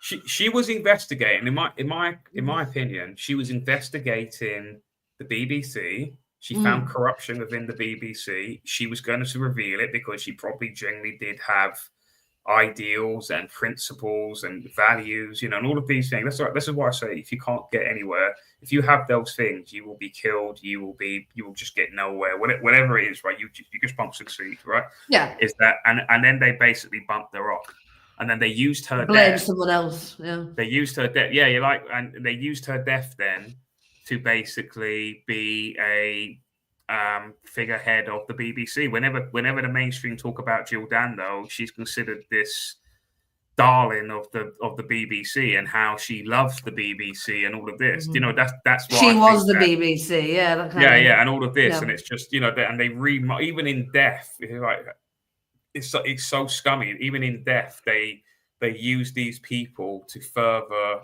gazette, you know, whatever the corrupt organization is. Yeah. If you look at Jill Dando, I remember Jill seeing the video. Jill Dando, if you look at her dress where she was shot as well at the door, similar to Joe Cox, is that and again, it's again a bit conspiratorial. You're allowed to be, yeah. now the front part of her front garden where she was shot, Jill Dando, is now a checkered, black and white checkered walking path. And that does not surprise me. Hey, and don't and forget that her boyfriend at the time, can't remember his name, but yeah, I think he ended up delivering Princess Kate, one of the, I don't know, maybe just one of the babies, but all of them. There were some weird connections. Cliff Richard was a bit of a dodgy person in her life at the time as well. That was her handler. I reckon that was her handler. I think like you always got to look at who are these people, like who are their spouses or who are their partners and who are their family. That's the two, and usually their mother or father. You've got to look at who are these people. Yeah. You look at people like Kash Patel. I'm sorry, but Kash Patel hasn't got a bird like that because of his charm and looks. I don't care. That people go, oh well, women just go after money and fame sometimes. I don't buy it. Yeah, I'm sorry. I think that is his handler. You look at Keir Starmer. I think Keir Starmer is gay. I think he is homosexual in a lavender marriage. His wife also happens to be Jewish. Mm-hmm, also, I don't think they're even Keir Starmer's kids. I reckon. I think. Well, I'm sure that somebody did some research and he's misgendered and misaged them a couple of times over the years. I think did have 2 boys or whatever. He doesn't even know. He sometimes refers to them as 2 girls. Sometimes he refers to them as 2 boys. Yeah. Sometimes a mix of the 2. He doesn't seem to know who his kids are. He never reads his script before he says what's on it anyway, does he? He said that with the whole when he said we're an island of strangers, and that was his excuse. Oh, I didn't read the script before I'd said it. No, that's just. I think that's just him trying to. I don't know what. Trying to basically use talking points of Farage. I don't know, because obviously that's a threat to him. I don't know. I don't know about that. No, I think it's something. It's just more political chicanery. I think personally, but I could be wrong. Charlotte, are you going to be getting a show on unprecedented TV? Well, I don't know. Like I said, I'm just finding my feet. So see how it will get on. It might not be very well received. I don't know. Yeah, but it's your show. I mean, yeah, I know. Yeah. Would you be a guest on it? Yeah, of course I would. Yeah, of course I'd be a guest. Yeah, but you would have. You don't want me. I mean, who am I? Who am I? You and I remember the first time I saw you, the Comcast, when you were on the stage and there were 5 of you, and you were the most interesting out of all of them. I thought. I'm not just saying that to blow. Can I share a secret with you? Can I share a secret with you? I was actually very, very drunk on that stage. A lot of people didn't know. God, I've seen you more drunk. I went on that stage, right? And basically, Comcast. Do you want to explain what Comcast is? Yeah, so there was a series of 3 events, short for Comedy Podcast Live, and the first one took place in Kegworth, Leicestershire, and it was a quite unique concept because, again, it was just not that long after we'd all been locked down and all the rest of it, and so the idea was to get some of the voices that had been censored and I guess outspoken at the same time. In the same room, we had some comedians on, we had some music, and it was quite a success. I liked it. I really liked it. Yeah. But I think what it was is that it was. I mean, to be fair, I mean, it was. They did have kind of like have a monopoly on it in the sense that it was an indoor festival, so it was in a hotel, wasn't it? And I noticed it was in Kegworth. It was in Kegworth, and it was basically an airport hotel. So there was a hotel near an airport, conference centre kind of thing. Yeah, it was like a conference centre with a hotel built around it in a way. So the conference centre. But I noticed that Ryanair and these other commercial airlines, there was a lot of basically pilots and air hostesses, etc., and all like airport staff. Yeah. And that's basically where they were trained. They were kind of like using the conference center as well to train all like, I don't know, like new pilots and new whatever staff. Trolley dollies, yeah, whatever, right? They would also use that. But that's fine. There's nothing wrong with that. But that's why I liked it. Yeah, that was part of it. Yeah. So, but it was also because when was it? It was like in February or something. What? Yeah, was it? about 2023, beginning of 2023. Yeah, it's like January or February, which is fair, which is okay because obviously then they would have, and it's an indoor festival. So it's a 3-day indoor festival in a hotel, and that's fine because technically there's nothing going on. It's not like the outdoor festivals where there's like some things were clashing. I remember Carry On Camping would clash with Hope Sussex and all of that. There was all that. So they sort of like, but I think it was literally in January. I remember one of them was in January, and I remember thinking that's a little bit too close to like Christmas, and a lot of people don't have any money at this point. Yeah, I remember that. And it maybe should have been just like either before Christmas, like I'm talking about like October, perhaps something like that, or maybe a little bit further, like in March, maybe, or something like that. Not directly near New Year's and Christmas, because everyone's going to be like totally kind of wiped out. But that was the only kind of criticism of that. But apart from that, so that particular thing I was speaking at, I think that was the final day of the whole weekend, and I just remember I was just there in party mode. I remember Matt Hoy was singing, and I remember just being totally out of it, and he came up to me with the mic whilst he was doing his songs and whatnot. And then I just didn't know what the hell the song was. He was singing something. It could have been something from UB40. I don't know, right? I'm not really a big UB40 fan, right? And he just gave me the mic as in to say the next thing. I think I remember that. Yeah. And I was just totally out of it. I didn't know what was going on. But on that time I went up to that stage, and it was me, Nick Cotton, Johnny Vedmore. Johnny Vedmore, which is quite funny now because him and them two hate each other. Yeah, he's going to be a guest on my show towards the end of this week because we've got some deep dives to talk about. Who's that? Who? Vedmore? Johnny. Yeah. I don't know that. That's literally the first time I ever met him on that stage. I've never heard of him or anything. Not because it just didn't happen. No. And what's her name? Finch. What's her name? Less said about her, the better. What was her name? Miri Finch. Yeah. Miri Finch, yeah. And then, was it just those four? And, there was one more, weren't there? Was there no more? Was there 5 or was there 4? Yeah, Francis O'Neill. Oh, was he there too? Francis O'Neill? Yeah. I think so, yeah. So, anyway, I went on and I had this bottle, and I can't remember what it was. What was it? But basically, what people didn't know is that it was actually like Jameson's. It was like a coffee cup or something. I can't remember what it was. It was basically something being disguised as alcohol, basically. Yeah. And then I was just continuing the partying from the Friday and Saturday. And then it was like 11 a.m. on the Sunday. Oh, John, you have to go up and do some stuff now. And I'm like, oh, okay, then we just finish this, and then I just put it into like a cup or something like that, like a coffee cup. And then I just went on, and then whatever happened. You know what? No one filmed it. Did anyone? Film that? No, I don't think they did. But I've got it etched in my mind, and you were very good. You were lucid, so considering that you were very lucid, pissed out your head, you were fine. Yeah, but in a good way, not in a he's making a total tit of himself on stage. No, honestly, I was actually pleasantly surprised. So. That's the greatest compliment a woman's ever given me. I was pleasantly surprised.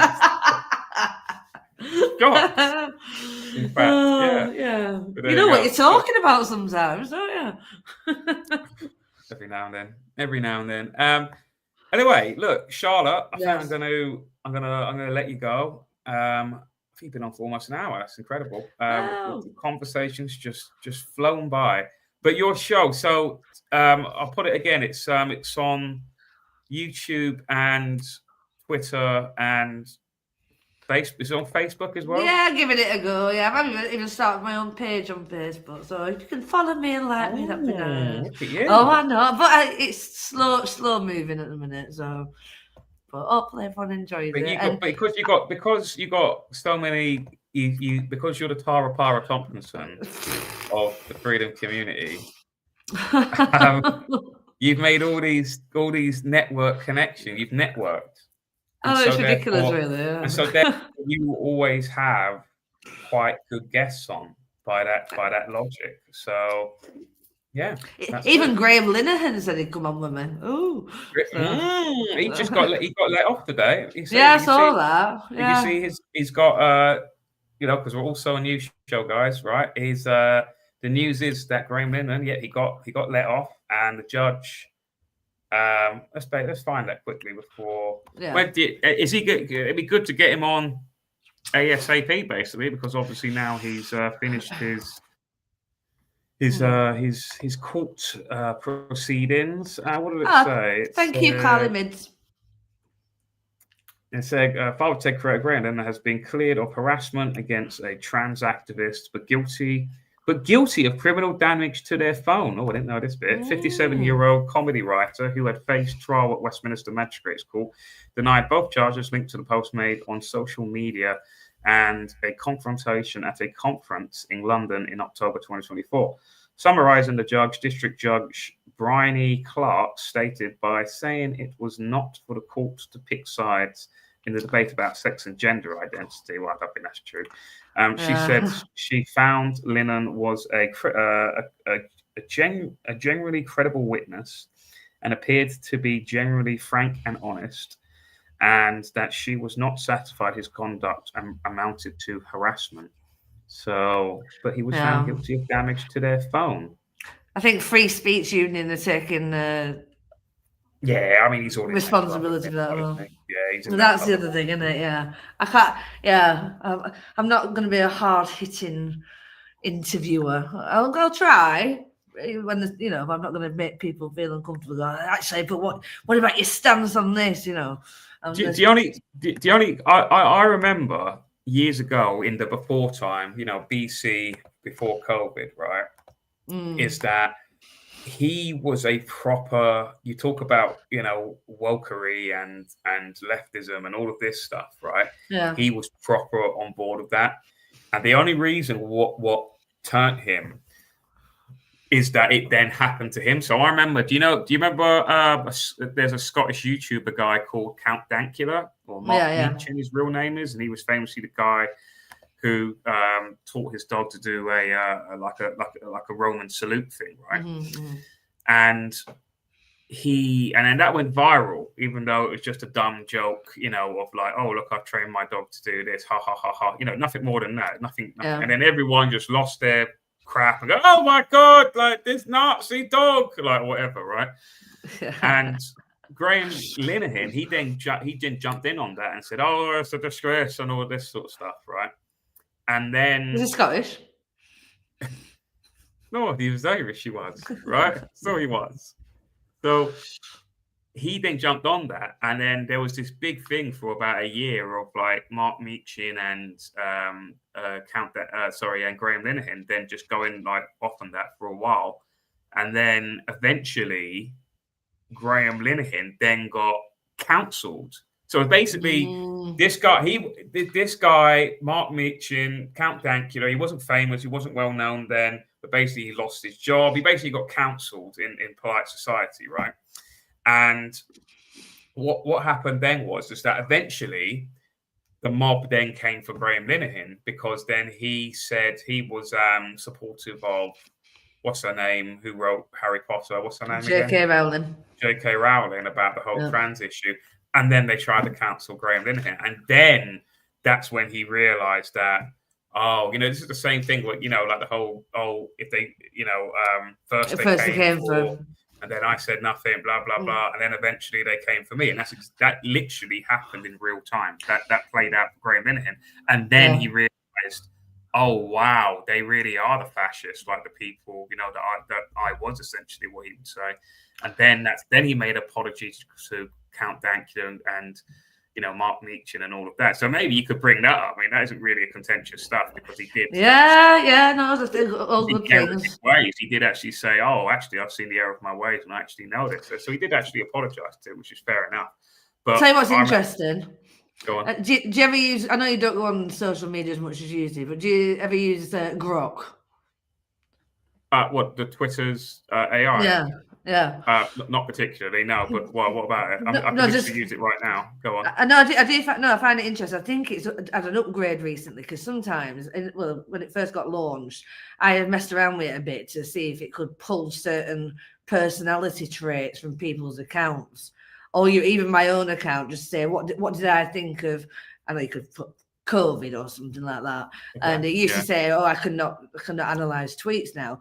Anyway, I think it was with you when Jada Franson was being interviewed, and she was talking about Leo Kearse and how Leo Kearse used to call Jada a racist, and now he's been labelled as a racist and he's saying what you could interpret as racist kind of things. And now, if you use Grok to ask about someone's stance on something, or has this person ever said this, it'll tell you. So I had a little test earlier about Leo Kearse, and I said, has Leo Kearse ever called anybody a racist? Anyway, it said no initially. And then Really? No way. Well, actually, didn't he call Jada Franson a racist? Oh yes, thank you for reminding me. Blah, blah. Anyway, it turns out he was a Remainer way back then, and so Grok actually showed that his stance changed because I think it goes wherever the money flows. So you can do that with the likes of Graham Linehan. That's actually quite scary, really, then, because that's basically, this is what I say about like things like I used to use Facebook quite a lot, back in the day when it first came out. I mean, and all of that. And then I just stopped using it. And if I do put anything, I put purposely disinformation in the sense that, I'll say I'm in, I don't know, like I'm in Lincolnshire, or I'm in fact in Southampton. You know what I mean? Like, I'll say something like that's sometimes what I do, or I purposely upload photos that have been like old for about 3 months and so it would give the impression that I'm somewhere else at that time. You know what I mean? Because I just don't like, because I'm generally, especially if you know the history of Facebook. Created by Mark Zuckerberg. It was funded by Peter Thiel. LifeLog is essentially it's LifeLog. It's Peter Thiel is essentially a CIA operative. Only exclusively does contracts via Palantir, for years. This is what they do to get around the sort of constitutional restraints. They just create private businesses in order to get around the constitutional restraints, right? So we basically fill in our own surveillance reports on Facebook and now Twitter as well. Whenever we post anything, we basically say, and then if you can just type in, what does Charlotte think about this particular topic? You will literally analyze all of everything you've ever said, you ever tweeted about, you've ever done, even things you probably deleted, and it will just go. And you're basically creating a psychological, a record, not even a psychological, just a record of everything you have ever done, ever. You've got to correct that because it doesn't get everything right. And a few months ago, I said something like, "What are Charlotte Emma UK's most controversial moments?" or something, just to see. They were curious. Anyway, it came up with 3. First and second were from my Twitter account, and they were potentially controversial. Third one, it said, Charlotte Emma UK once stuck a picture of her own face onto a picture of a dead body. Or something along those lines. She put a picture of her own face on a picture of a dead body. And I went, I've never done that. I replied, I've never done that before. Oh, yeah, sorry, I got mixed up with such and such and such. I thought, imagine if somebody had actually Googled, got grokked that about me. And that's what came up, and people take it at value. This is basically the primitive. We're putting in a primitive Minority Report here. So this is like Minority Report, but it's like in its infancy. So it's still getting the kinks. It's still like going through like field testing in a way. But eventually, it does make mistakes. But eventually, it's going to be so good that it's going to be predicting pre-crime.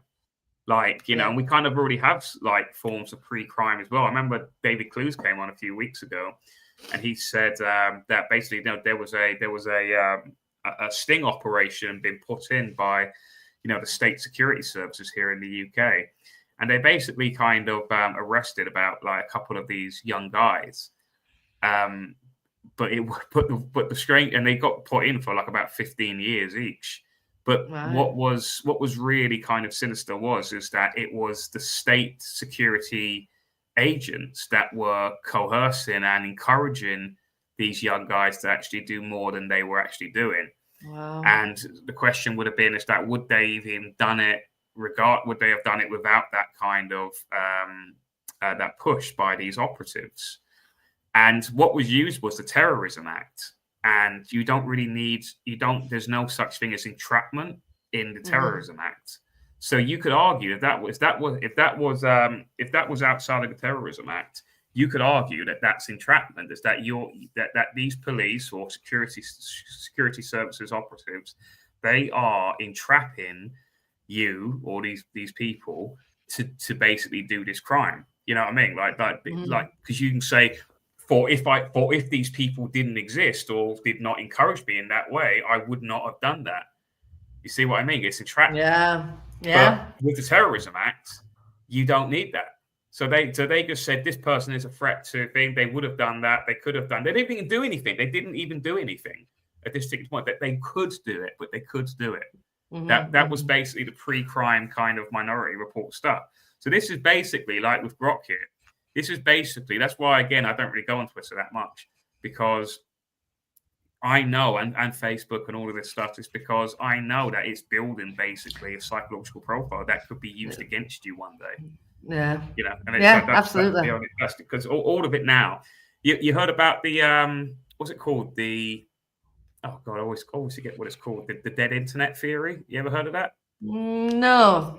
The dead internet theory, that basically most of the internet now is basically like totally controlled by let's just put it in just to see what rather than is it like a fence archaeology? No, in the sense that basically most of the internet just seems very smaller than it was. Is it dead internet theory? Where is it? But it's basically that most of the internet is totally controlled now by how can I say it, like the establishment and all of that. Yeah. Let me just write. So I'm obviously butchering what I'm talking about. Dead internet theory is a conspiracy theory which asserts that since around 2016, the internet has consisted mainly of bots activity and automatically generated content manipulated by algorithmic curation as part of the coordinated and intentional effort to control the population and minimize human activity. Wow. Proponents of the theory believe that these social bots were created intentionally to help control algorithms and bot search results in order to influence consumers. Some proponents of the theory accused government theories of using bots to manipulate public perception. I think that's absolutely, definitely true. Well, 2016 was around the time fake news was the term fake news was bandied around and all, wasn't it? Yeah, no, I agree. It's like the dead internet theories gain traction because many of the observed phenomena are quantifiable, such as increased bot traffic, but the literature of the subject does not support the full theory. So it's just basically that back in the day when the internet first began, it was a bit of a wild west. You know, it was a bit of, you know, there's a lot more. It seemed bigger. The internet now just seems a lot smaller, and that's not in the such that we become so good at using it.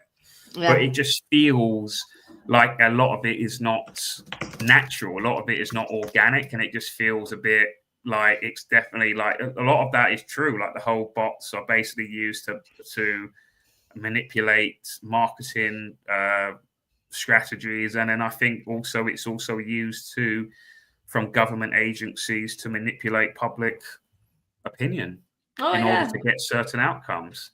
And I think that's absolutely true. And I think, especially when I was talking earlier about the algorithm, is that a lot of the people, like, you have to understand the algorithm is not some magical, like, like the Force from Star Wars. Like, it's not some like, magical like entity. It's all the algorithm is just basically a program script that has been created by software engineers to manipulate a certain outcome. Yeah. Just go along with whatever. Oh, the algorithm, the Sloppinator, the algorithm is telling me to make a video about transgender stuff or whatever, or it's telling me to make a video about civil war, but it's going to be an oncoming civil war between And you know, and then they get promoted. Then they get more followers and all of that.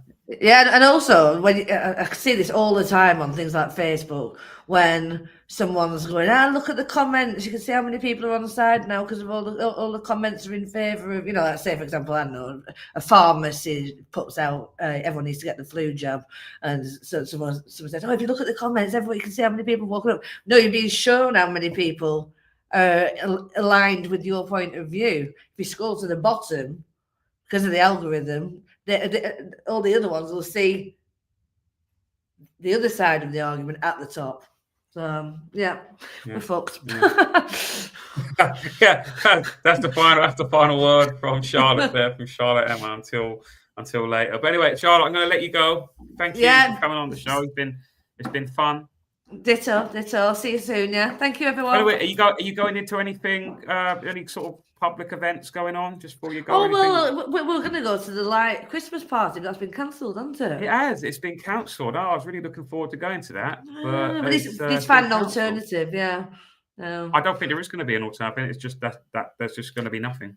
Well, the onus is on you then, Sean. It's on you. You're the Tara Palmer Tompkinson. You've got to save the day. You know what happened to her? If you don't organise something, it may happen to you. Okay, so that's the final. Bye. See you. Bye. That's what Mossad said. See you later, Charlotte. Take care. Bye. See you. Take care, Charlotte. 8 o'clock tonight. Yeah, for 8 o'clock, Charlotte's show with David Curtin. Well, UNN isn't on tonight, guys.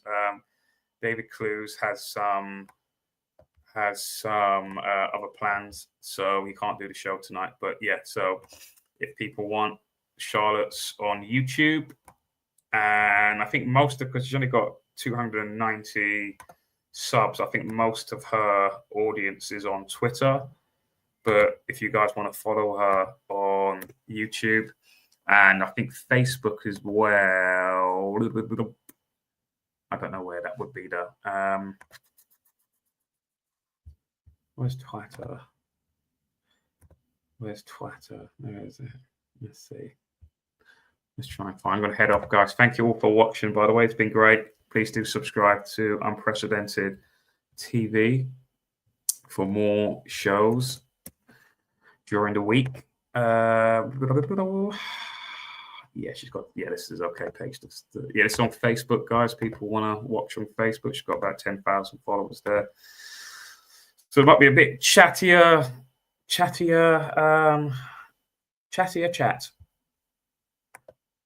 Let's say sharp. And I'll talk about one more thing before I go. I've got 10 minutes.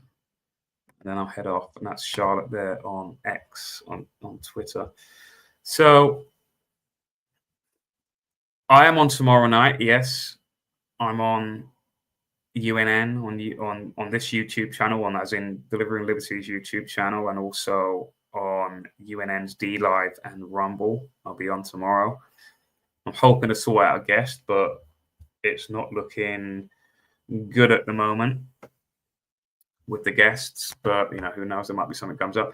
So I just want to talk about this quickly, and because again, I do talk about solutions. Now, this is obviously the solutions I talk about are long-term solutions, because I'm in no delusion that people are just going to start doing this tomorrow or anytime soon.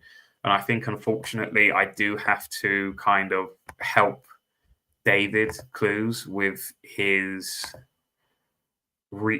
infiltrate reform. Well, I'm not helping him, but I mean, I kind of, how can I say, I approve of his plan of infiltrating reform, because we need that stepping stone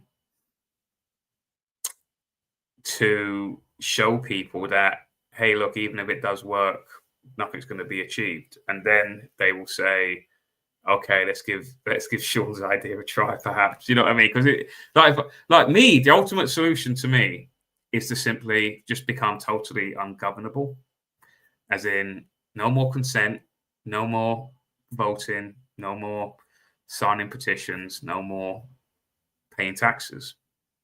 Look at all great revolutions; they all started with a tax revolt. So that is historically factual. My solutions actually have like factual historic reference, right? Of that's how you get great revolutionary change. You've got right now. So I saw that Steve Laws was on Liam Tuft's. Let's see if we can put a bit on, right, of Liam Tuft's podcast. Liam Tufts is a Tommy Robinson bottom feeder, right? In the sense that he's one of Tommy's little gay little, cheerleaders in a way. He's part of that. He's a fake tough guy. Oh God, Ant Middleton is just another guy that I just cannot stand. Ant Middleton will go on about the counter jihad stuff, like with Tommy again, another bottom feeder of Tommy Robinson, right? Bottom licker, I'm going to start calling them, right? And he will go on about this stuff. Ant Middleton currently lives in Dubai, where it is mostly Muslim majority.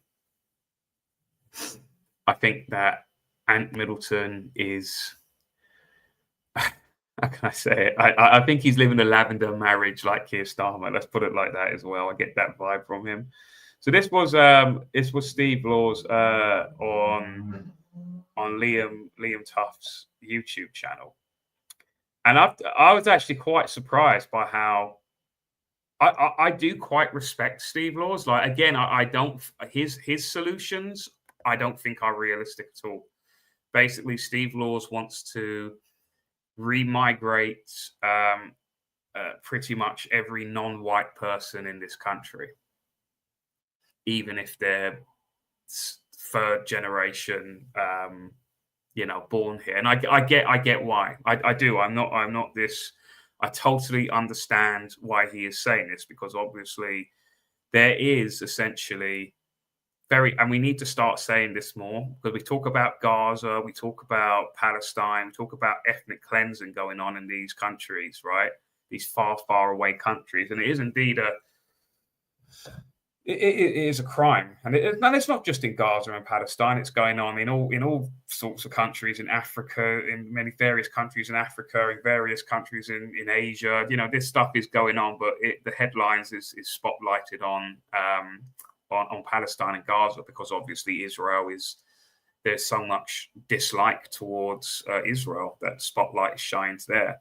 But Steve Law's solution to basically just remigrate these people back to their original, their heritage countries, it's totally unrealistic in my opinion. It's just never going to happen. You would have absolute chaos on the streets if people were. I don't know how it would work exactly. I don't know whether there's going to be buses going around picking up like people like Siraj and people like. I mean, it would be an absolute. I mean, there'd be riots. There would be murder. There would be deaths, because it's just people are just not going to accept that. That's why I think it's totally unrealistic.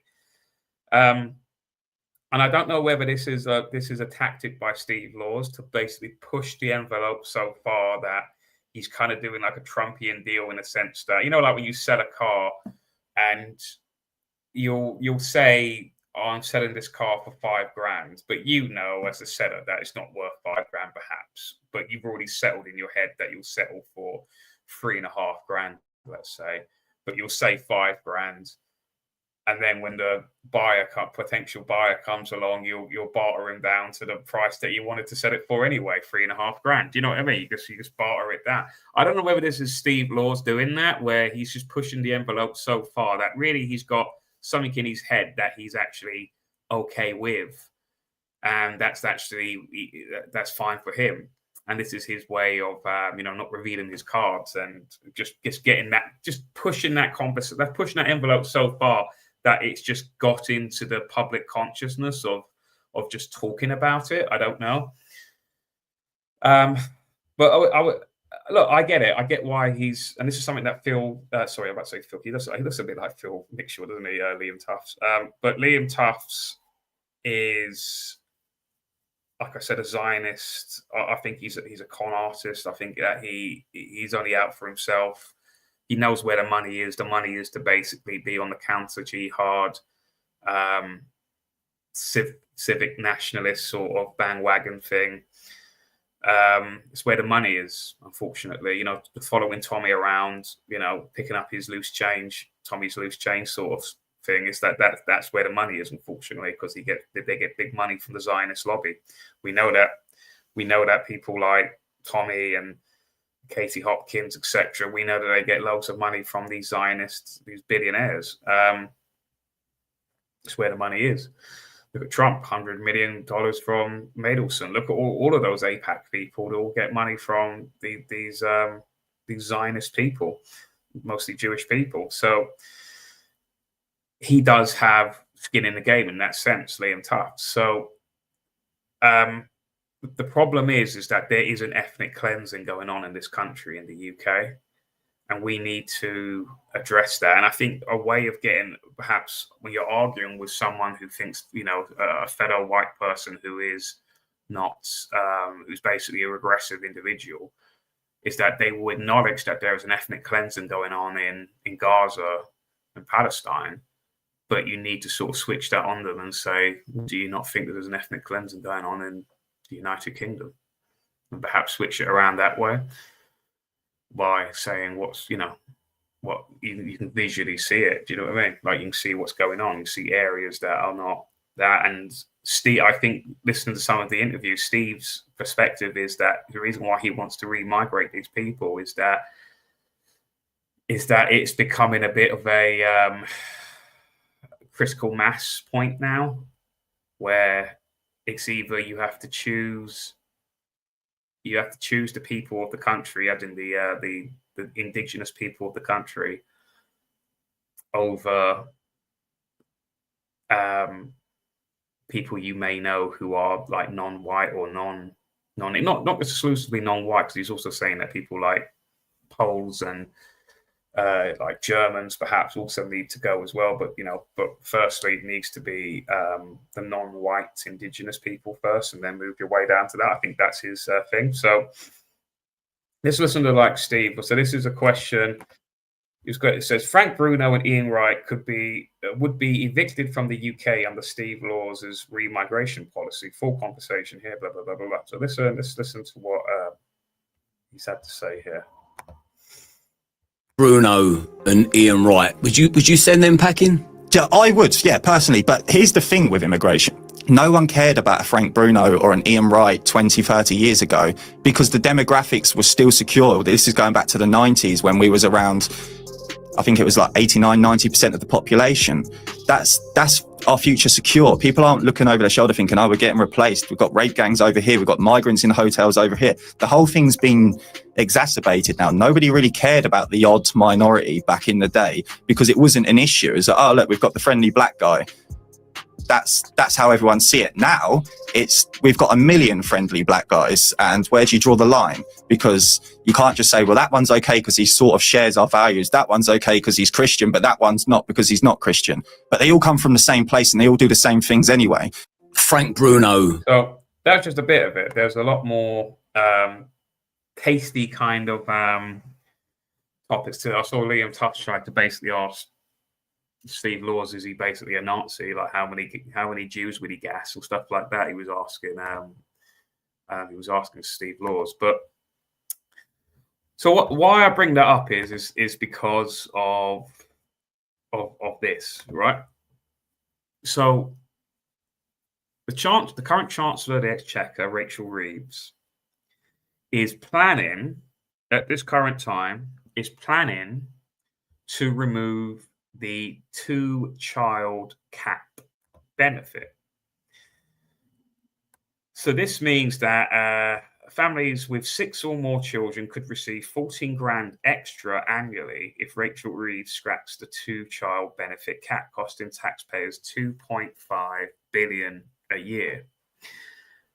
Now, here's the problem, guys, is that, and this is why Steve Law's, and again, I don't agree with Steve Law's policy. I don't think it's realistic. I think it's imaginative. I think it's the daydream world. I don't think it's practical. It will cause absolute havoc on the streets. We could be seeing something that is far worse than Northern Ireland sort of stuff, troubles like far greater than the troubles ever could be. It would result to that. It would basically result in Bexhill-on-Sea from Children of Men. It would turn basically an entire, well, not even one town, but maybe many towns into basically migrant colonies, like Escape from New York, kind of like a prison city or a prison town sort of stuff. And if it even got, it could really just escalate into that sort of madness, because you have to think about the practicality of it. How would you get these people off the streets? How would you actually detain them? How would you actually deport them? How would you actually stop them from coming back? You have to really think about this. It isn't just simply, just get on a boat and go. It's so more complicated than that, and complex.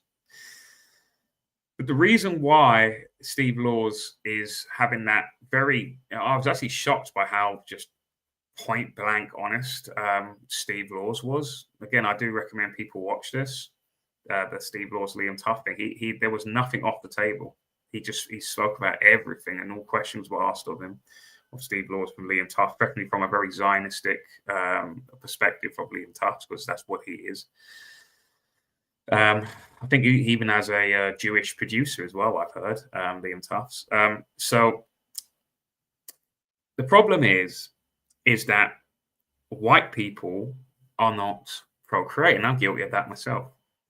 They're not having kids, and the people who are having kids are usually non-white people, and not even non-white people, but non-indigenous people, as in, i.e., people. I mean, you're soon going to be having hundreds of thousands of Afghanistans arrive here, who are people that have very large families, and once they get in, because people like what's his name? Oh my God, what is his name now? What's his name? Who's let in who's basically was the person behind that. Let's just say, Minister responsible for Afghan migrants. Grant Shapps, right? I could just remember that. Grant Shapps, right? Who coincidentally also is of Jewish heritage, right? There's going to be many people coming over, and with this, they are going to basically this is a financial incentive. So a lot of people that are coming over from overseas, a lot of them are not just Afghans, but so basically anyone. They are economic migrants. Many of them are economic migrants. And this is basically saying to them, it's signaling to them that, hey, if you have loads of kids in the UK, you will be financially incentivized and rewarded by having more kids. And basically, you will ethnically cleanse, therefore, the indigenous white people of the United Kingdom, because white people are just not having kids anymore. Okay, they're just not. And this is basically them saying that they will be rewarded by having more kids. And ultimately, you, dear viewer, are paying for that. You are paying for your own ethnic cleansing, if you are white, that is. And my solution continues to be, because mine again is based on historical accuracy of revolutions and revolts, is that you have to make a stand, and you have to stop paying your taxes. Because by paying your taxes, you are consenting to these types of policies. This is just one of many policies that are just basically designed to wipe you out. the Great Replacement, the Kalergi Plan, ethnic cleansing. You could even go as far as perhaps it's even a genocide, a very soft genocide, a polite genocide in a way, where it's not actually putting you in killing fields and, you know, putting a bullet in your head and then just throwing you into a mass grave, but it's done in a very covert and very silent, as Serenity says, as the silent Great Replacement. This is all done in the Western world. You see, and Trump's assisting it with the H-1B visas. With like many Indian people, and the Indian people, you know, again, it's also encouraging slave labor as well. We've got economic migrants and a slave labor force coming in because they will do those jobs for far less price, and they don't really understand or know about workers' rights or care about workers' rights. Indians are always working. They're always working. Like they're never not working. Almost, it doesn't feel like they sleep at all in a way. That's just their general work ethos in a way. Like they seem to be always there. So whereas Nick Fuentes would just simply say, does Nick Fuentes ever say anything radical? Because this is supposedly a radical. Does Nick Fuentes ever say anything like stop paying your taxes? Or does he say, we just got to infiltrate the system and then eventually we'll get to the right people in the right place and then we'll just do something about it? Because I'm a person of my word. I've changed my entire lifestyle, guys. I don't live in a static home anymore. I've chosen to do van life, and I'm not doing anything illegal. I'm not tax evading. I'm tax avoiding because I don't have to pay those taxes. I don't have to pay council tax. I don't have to pay road tax because I have an ex-ambulance. You don't have to pay for it. Do you know what I mean? Like I don't. There's income tax. I don't make enough money to actually pay income tax. But because I don't have the normal outgoings of rent, mortgage, council tax, you know, all of the other various taxes, you don't need a full-time income. So I'm not fully there yet. I'm not saying that but this has been my 5-year plan and I'm almost there of paying absolutely nothing. I'm still paying some things, but I'm paying very minimal into the system now. And I'm almost at my goal. When did I start this? I don't know, people who've been watching me for a long time, when did I start this? In something like 2022, was it? When I started that, when I moved out of my flat and I took a leap of faith. And I've just been doing this since. I'm not saying that everyone has to follow my way of get a van and go live in it, right? But you've got to do it your own way. That's my way. That's the way that I like. I do van life like a duck to water. Do you know what I mean? Like that, it suits me fine. Some of you it might be a boat. I don't know. It might be, I don't know. Some people believe in the common law stuff. I don't personally, but like that, you just got to put your name into a trust or whatever the hell chicanery is. Like, you know, do all that, you know, whatever. Some people would just outright just not pay it out of defiance. Some people perhaps are more into conducting fraud. I don't know, like however it does. But if if you continue to pay for this stuff, you are paying for your own extinction, essentially. Because it isn't, because if you think that, but white people can easily get this as well, it's like, yeah, but they're not. That's the thing. They're not. They're not. They're anyone similar to my age and below, they always say stuff like, I wouldn't bring a kid into this world now. They always say stuff like that, don't they? So it's just food for thought. Is that you're going to be paying for this. You're going to be paying for outsiders to come over and populate. And I don't know. I mean, like this is where Steve Laws is coming from. I understand where Steve Laws is coming from. but his solutions is where I disagree with, where I think that they're not solutions. They're as fictitious and pantomime like as any of the, like, when political figures promise stuff in their manifestos. It's nothing. It means nothing. So anyway, yeah, that's my little food for thought there. So I'm gonna leave you on a good thing. Just genuinely to think about this. Need people to think about this and what they're going to do next. Like I said, I'm considering it is hopium. That's what it is. It's hopium. Steve Laws's solutions are hopium. There's going to be no one. There's going to be no one migrating. There's going to be no remigration. And even if there is a next government that comes in that does actually care about that, and they're going to incentivize people to basically, again, it'll be taxpayers' money. Oh, here you go. Here's $5,000 to go back to wherever. And then they'll just come back in a few years' time anyway. Like that's what will happen. Guarantee you, that's what will happen. That never works. Those kind of policies. So anyway, food for thought. I'm going to leave you with that. Charlotte's on at 8 p.m. on Twitter, YouTube, and Facebook. Charlotte Emma UK, I think it is the channel. So because there's no UNN tonight, I'm back tomorrow evening at 8 p.m. on UNN. So guys, thank you all for watching. I wish there was something. There's no outro music. There's no outro stuff for this.